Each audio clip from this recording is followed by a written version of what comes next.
The CEO left behind billions of business deals to return home and visit his mother. Unexpectedly, at that moment, a little girl with a ponytail ran over and called him dad. The CEO's mother, seeing this, thought the girl was her granddaughter. She was overjoyed and wanted to hug her. However, the CEO mistook the girl for a scammer. After all, he had been abroad for 5 years. How could he possibly have a daughter? When the CEO's mother heard this, she thought she must have been muddled, missing her granddaughter, and quickly pulled the CEO away, leaving without a second glance. Little did she know, the girl was indeed the CEO's biological daughter. At that moment, the CEO's cousin noticed how much the girl resembled the CEO when he was a child. She decided to investigate further. She found the girl's mother and took a strand of the girl's hair for testing. When the DNA test results came out, the CEO's mother was shocked to find the girl was truly the granddaughter she had been longing for. And all of this made the CEO recall events from 5 years ago. It turned out that 5 years ago, the CEO had fallen in love with the girl's mother. She became pregnant, but when the woman told her mother about the pregnancy, her mother vehemently opposed it, because her father was the one who had caused the CEO's father's death. The two families had deep grudges and could never be together. So to make the CEO forget her, the woman brought a rich second-generation man the next day to pretend to be her boyfriend.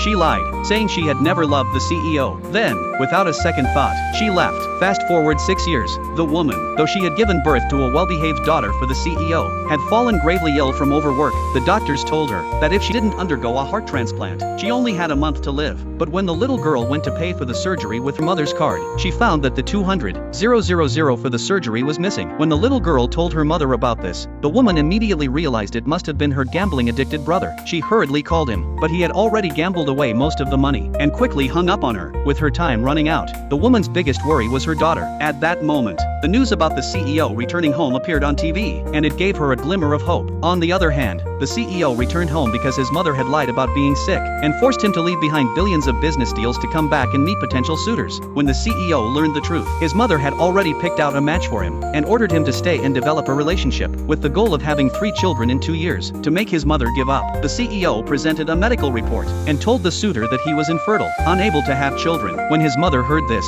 it was like a thunderstrike. Just then, a little girl ran over and called the CEO dad, but the CEO mistakenly thought she was a scammer. Seeing that her dad wouldn't acknowledge her, the girl pulled out a photo of her mother, to prove she wasn't lying. But the CEO's mother slapped her, knocking her to the ground, and dragged the CEO away without looking back. However, at that moment, the CEO's cousin noticed the resemblance between the little girl and the CEO when he was young. She secretly followed the girl, and eventually discovered that the girl's mother was the CEO's ex-girlfriend from 5 years ago. But because the woman had hurt the CEO deeply back then, the cousin thought the CEO would never accept her. But the woman didn't care. She only hoped the CEO would accept their daughter. So she gave the cousin a strand of the little girl's hair, and provided a home address. Asking the